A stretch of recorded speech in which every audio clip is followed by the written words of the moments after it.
பார்க்கக்கூடியது பார்த்தீங்கன்னா, integral by parts. ஆக்சுவலா 2 நாளைக்கு முன்னாடி ஆரம்பிச்சிருக்கணும் integral by parts. Okay, no problem. இப்ப நான் ஸ்டார்ட் பண்ண பாருங்க. இன்டெக்ரல் பை பார்ட்ஸ்க்கு ஃபார்முலா என்னன்னா, நோட் பண்றது இன்டெக்ரல் u இன்டு du. இதனோட ஃபார்முலா என்னன்னா, uv minus integral v into du note பண்ணுவாங்க. சரிங்களா? இதோட Okay. பேசிக் கொஸ்டின் என்ன, x into e power x into dx. இது எப்படி நம்ம இன்டெகிரல் பண்றது அப்படிங்கிற ஒரு ஐடியாக்காக இந்த கொஸ்டின்ஸ்க்கு இந்த ஃபார்முலா கொஞ்சம் பேசிக் ப்ராப்ளம். சரிங்களா? இதை விட நான் அட்வான்ஸ் ப்ராப்ளம் நிறைய இருக்கும். இது எப்படி போறது நான் கத்து கொடுத்துறேன். சரிங்களா? ஒரு பேசிக் ஐடியா கொடுத்துறேன். அதனால பாத்தீங்க எதை வேணா u எதை வேணா vன்னு செலக்ட் பண்ணக்கூடாது. u v செலக்ட் பண்றது ரொம்ப இம்பார்ட்டன்ட். டெரிவேட்டிவ்ல நீ எது வேணா u v செலக்ட் பண்ணலாம். u into v product rule. இதுல வந்து நீ எதை வேணா செலக்ட் பண்ணிக்கலாம். பட் இன்டெகிரல்ல as per ரூல் என்னவோ அப்படிதான் செலக்ட் பண்ணணும். இல்லைன்னா ரிசல்ட் வராது. என்ன Okay. சொல்ல புரியுதாப்பா? டெரிவேட்டிவ்ல u into v மெத்தட் இருக்குது. நீ எப்படி வேணா மாத்தி செலக்ட் பண்ணிக்கலாம். பட் இன்டெகிரல்ல என்ன ஆர்டர் சொல்றாங்களோ அந்த ஆர்டர் தான் செலக்ட் பண்ணணும். மாத்தி செலக்ட் பண்ணக்கூடாது. சரியாப்பா? Okay. சரி, ஒரு பேசிக்கா ஹைலைட் பாங்க. நான் ஹைலைட் யூஸ் பண்ண மாட்டேன் மேக்ஸிமம். அது இதாகும். மேக்ஸிமம் நான் ஹைலைட் யூஸ் பண்ண மாட்டேன். இங்க யூஸ் பண்ற ஐடியா என்னன்னா, ஃபர்ஸ்ட் பாயிண்ட் வந்து யாரை u எடுக்கணும், யாரை v எடுக்கணும்னு செக் பண்ணும்போது எது வந்து இம்பெரண்ட் டெரிவேட்டிவ். இம்பெரண்ட் டெரிவேட்டிவ்னா first derivative, second derivative, third derivative அப்படியே கண்டினியூ பண்ணிட்டு போனா டெரிவேட்டிவ் வேல்யூ வருதோ அத வந்து நீங்க என்ன எடுத்துக்கீங்க, dv ன்னு எடுத்துக்கீங்க. சரிங்களா? அத வந்து என்ன எடுத்துக்கீங்க, dv ன்னு எடுத்துக்கீங்க. இன்னொன்னு பாத்தீங்கன்னா, டெரிவேட்டிவ் கண்டுபிடிக்க அது 0 ன்னு ஆயிடும். இது ஃபர்ஸ்ட் டெரிவேட்டிவ் 1, செகண்ட் டெரிவேட்டிவ் 0 ன்னு வரும். அத வந்து u ன்னு எடுத்துக்கீங்க. சரிங்களா? இதுல ஏதாவது டவுட் இருந்தா சொல்லி எக்ஸ்பிளைன் பண்றேன். இல்ல. எது வந்து ரெடியூஸ் ஆகுதோ டெரிவேட்டிவ் பண்ண அத வந்து u. எதை வந்து டெரிவேட்டிவ் பண்ண அப்படியே வேல்யூ ரிசல்ட் மாறாத இருக்குதோ, மாத்தி அதே ரிசல்ட் வருதோ அத வந்து dv ன்னு எடுத்துக்கீங்க. சரியாப்பா? Okay. இந்த uங்கிற டைம் என்ன பண்ணணும்னா டெரிவேட்டிவ் கண்டுபிடிக்கணும். dvங்கிற டைம் என்ன பண்ணணும்னா இன்டெகிரல் கண்டுபிடிக்கணும். இது வந்து டெரிவேட்டிவ். சரிங்களா? இது வந்து என்னது, இன்டெகிரல். இது வந்து இன்டெகிரல். dv அப்படிங்கும்போது இன்டெகிரல். சரியாப்பா? அப்ப u dash வேல்யூ என்ன ஆகும்? u dash னா du by dx. அப்ப du by dx என்ன ஆகும்? x ஓட டெரிவேட்டிவ் 1. அப்ப du ஓட வேல்யூ என்ன?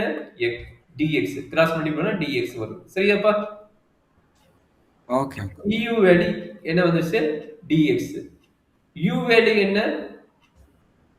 u வேல்யூ வந்து x. கரெக்ட்டுங்களா? u வேல்யூ என்ன? x. du வேல்யூ வந்து dx. u வேல்யூ முடிஞ்சிருச்சா? இப்போ எனக்கு v வேல்யூ வேணும். v வேல்யூ என்னன்னா எனக்கு என்ன பண்ண போறேன்? இது இன்டெகிரல் கண்டுபிடிக்க போறேன்.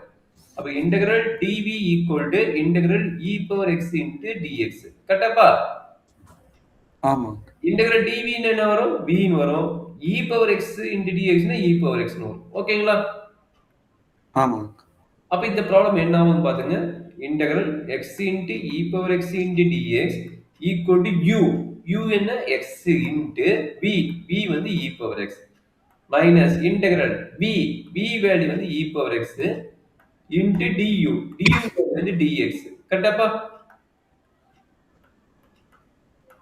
புரிஞ்சுதாப்பா? புரிஞ்சுதாங்க. e பவர் x ஓட ரிசல்ட் வந்து e power x plus c. கரெக்ட்டுங்களா? அப்ப ரெண்டுக்கும் காமனா e பவர் x இருக்குது. அப்ப e பவர் x வெளிய எடுத்துட்டீங்கன்னா x மைனஸ் 1 பிளஸ் c ன்னு வரும். சரிங்களா? ஓகே. அப்ப இதுதான் நம்மளுடைய result. x into e power x into dx. அப்படின்னா நம்மளுக்கு என்ன ரிசல்ட் வருது? இந்த ஃபார்முலாக்கு இதுதான் ரிசல்ட் யூஸ் பண்ணி நம்ம எடுக்கணும். சரிங்களா? வேற எந்த மெத்தடும் இதுல போட முடியாது இன்டெகிரல் பொறுத்த வரைக்கும். சரிங்களா? ரெண்டு எப்படி sir u into v method கண்டுபிடிக்கிறது அப்படின்னா ரெண்டு டிஃபரெண்ட் ஃபங்க்ஷன் மேக்ஸிமம் இருக்கும். ரெண்டு டிஃபரெண்ட் ஃபங்க்ஷன் வரும்போது மேக்ஸிமம் நம்ம வந்து u into v மெத்தட் தான் அப்ளை பண்ணுவோம். எக்ஸாம்பிளுக்கு பாத்தீங்கன்னா இது x divided by x squared plus 1 இருக்குது. இது வந்து du மெத்தட் அப்ளை பண்ண முடியாது. ஏன்னா ரெண்டுமே என்னது? இது அல்ஜிபிரிக் ஃபங்க்ஷன், இது அல்ஜிபிரிக் ஃபங்க்ஷன். அப்ப மேக்ஸிமம் நம்ம என்ன எடுப்போம்? t equal to x squared plus 1 ன்னு எடுத்துட்டு இத போடுவோம். சரிங்களா?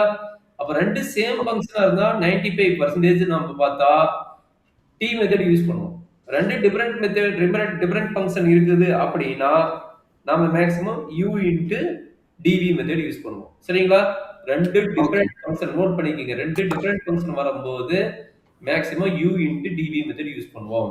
நம்மளுக்கு உடனே ஒரு டவுட் வந்துரும். ஏங்க சார் நீங்க சொன்னீங்க x into e power x squared into dx ன்னு வருது. இது எப்படிங்க சார் போடுவீங்க அப்படின்னா இது ரெண்டு மெத்தடும் போட்டோம். மேல எக்ஸ் ஸ்கொயர்ட் வருதுல்ல? அப்ப நம்மளுக்கு இது வந்து 2 மெத்தட் இந்த மெத்தடையும் போட்டாலும், இந்த மெத்தடையும் போட்டாலும். சரிங்களா? அப்ப ம். மேக்ஸிமம் எப்பயுமே 2 டிஃபரெண்ட் ஃபங்ஷன் வரும்போது, மேக்ஸிமம் 2 மெத்தட் வர சான்சஸ் இருக்குது. சரியா? அது போக போக ப்ராப்ளம் போக போக உனக்கு எக்ஸ்பிளைன் பண்றேன். இப்போதைக்கு இத நோட் பண்ணிக்கோ. இத பேஸ் பண்ண ப்ராப்ளம் வந்து 2, 3 கொஸ்டின் உனக்கு நான் குடுக்குறேன். சரியாப்பா?